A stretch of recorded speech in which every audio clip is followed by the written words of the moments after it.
Je crois qu'effectivement, au niveau des filières professionnelles, on a peut-être manqué de préparation. Je m'explique, c'est que les filières professionnelles dont les contenus, puisque le monde de l'entreprise s'est numérisé, depuis longtemps, disposent d'un certain nombre d'outils et c'est vrai comme on n'a pas l'habitude de les mettre en application ou parce que ces outils de simulation numérique n'étaient pas tous disponibles ou parce qu'ils demandent effectivement des caractéristiques de machines puissantes que les élèves n'avaient pas chez eux. Je pense qu'on n'a pas utilisé tout le potentiel de cette simulation numérique, mais par manque effectivement probablement de préparation et c'est complètement, complètement normal. Je crois que le Covid était déclencheur de quelque chose, déjà effectivement de voir qu'on peut trouver des solutions pour une situation de crise, ça c'est un premier point.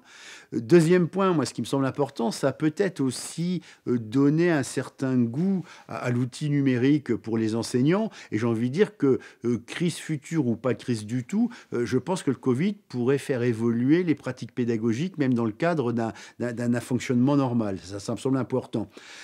Autre point qui me semble important, c'est justement d'aller jusqu'au bout des potentiels du numérique, de la simulation numérique interactive, de tous ces outils-là, pourquoi pas aussi de l'intelligence artificielle, pour fournir des supports numériques aux enseignants. Parce que je crois que le problème, il est là.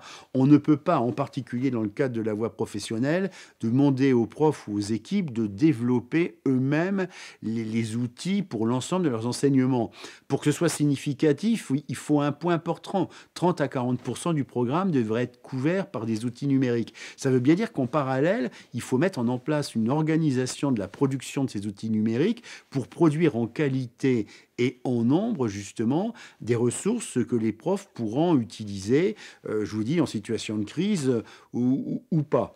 Et puis derrière ça, je crois que ça change la professionnalité des enseignants.